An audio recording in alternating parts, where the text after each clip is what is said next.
যাতে কাউন্টিংয়ে সবাই সমানভাবে আজ থেকে পাহারা দেয়। দরকার হলে আমিও আমার এলাকায় পাহারা দিতে নামবো।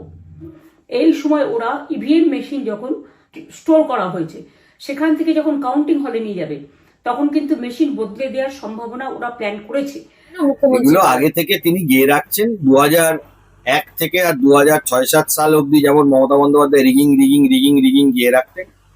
এগুলো 4 তারিখের আগে কিছু গিয়ে রাখছে, যাতে 4 তারিখে প্রেস কনফারেন্সের পর তো ওনাকে কিছু বলতে হবে বিকেল 4টে বা 5টার পর, নাহলে তো লোকে বলবে পালিয়ে গেল। সেই জন্য আগে থেকে কিছু শব্দ প্রয়োগ তিনি করে রাখছেন, যেহেতু তিনি নিজেও কিছু এইসব বিষয়ে আঁচ পেয়েছেন। আমরা 200-300 পেয়ে যেতে পারি, 226 ক্রস করবো 2026-এ। তার কেন্দ্রে তিনি যদি হেরে যান তাহলে বিরোধী দলনেত্রী থাকার কোনো গল্প নেই। এবারের ভোটটা হলো তৃণমূল তাড়ানোর ভোট হয়েছে।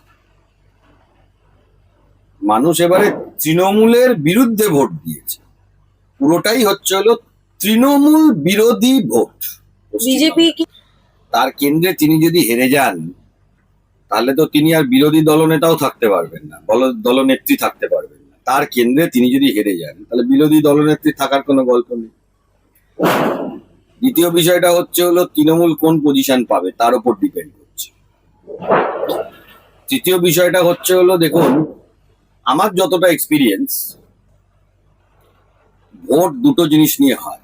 একটা হলো মানুষ চায়, ভোটে লাইন দেয় যাকে ভালোবাসে তাকে জেতানোর জন্য। এবারের ভোটটা কিন্তু উল্টো হচ্ছে। এবারের ভোটটা হলো তৃণমূল তাড়ানোর ভোট হয়েছে। মানুষ এবারে তৃণমূলের বিরুদ্ধে ভোট দিয়েছে। সারা পশ্চিমবাংলা ব্যাপী সেটাই হয়েছে। এখন বিষয়টা হলো এই বিরোধী ভোটটা যত এক জায়গায় পড়বে, যদি পড়ে থাকে তাহলে তৃণমূলের থাকার আর কোনো সম্ভাবনা নেই। তবে ভোটটা এবারে একদম কনফার্ম, আমার ভোটের প্যাটার্ন দেখে যা লেগেছে, পুরোটাই হলো তৃণমূল বিরোধী ভোট। বিজেপি আমার দেখে মনে হয়েছে, প্রথমত আমি এক্সিট পোলে একদমই বিশ্বাস করি না। কারণ এক্সিট পোলে যে টেকনোলজিতে বা যেভাবে করা হয় বা কোয়ান্টিফায়েবল ডেটা যেটা ওরা নেয় সেটা অ্যাপ্রোপ্রিয়েট পার্সেন্টেজ নয় এটা বাড়ানোর জন্য। তাই এক্সিট পোলগুলোর আমি কখনোই কোনো এক্সিট পোলের ওপর বিশ্বাস করি। বিষয়টা যেটা আমি মনে করি, যেটা ভোট পড়েছে সেটা হলো তৃণমূল বিরোধী ভোট পড়েছে, সেই সংখ্যাটাই বেশি। আমাদের ভারতবর্ষের যে ভোটিং প্যাটার্ন, তাতে করে যেটা দাঁড়ায় সেটা হলো এরকম তো আমাদের দেশের নিয়ম না যে 51% ভোট যে পাবে বা 50.01% ভোট যে পাবে বা 50.001% যে ভোট পাবে সে সরকার করবে, এরকম আমাদের দেশে সংবিধান বলে না।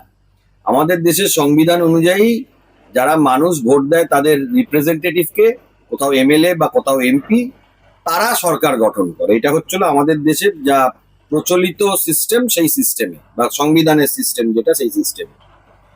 কিন্তু মানুষের রায়টাকে আগে দেখতে হবে।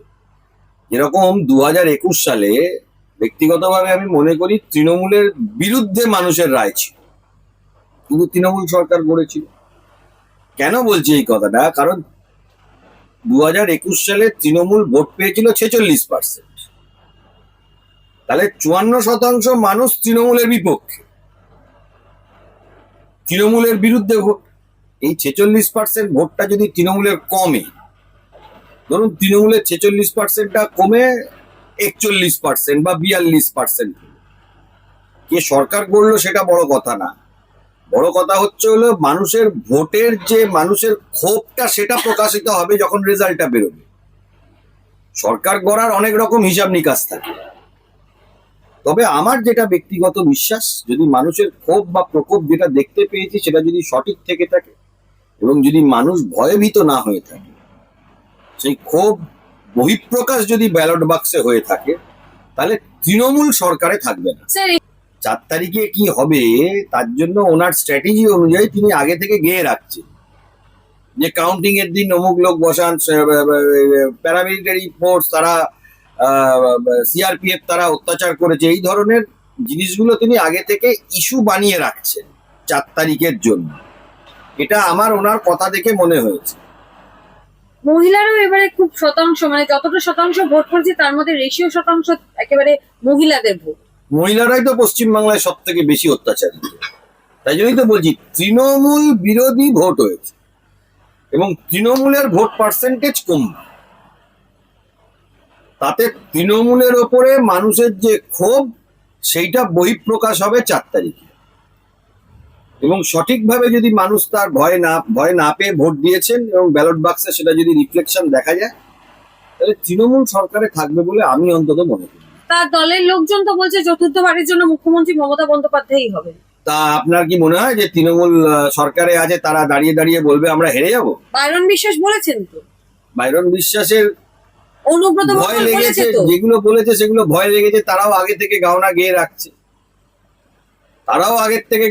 রাখছে। যারা যারা বলেছেন তারা আগে থেকে আগে থেকে একটা ইস্যু বানিয়ে রাখতে হবে না? বাইরন বাবু বলেছেন যে সেন্ট্রাল প্যারামিলিটারি ফোর্স প্রচুর অত্যাচার করেছে। এই যে কথাগুলো বা এই ন্যারেটিভ গুলো, এগুলো কখন বলে? যখন লোকে ভয় পেয়ে যায়।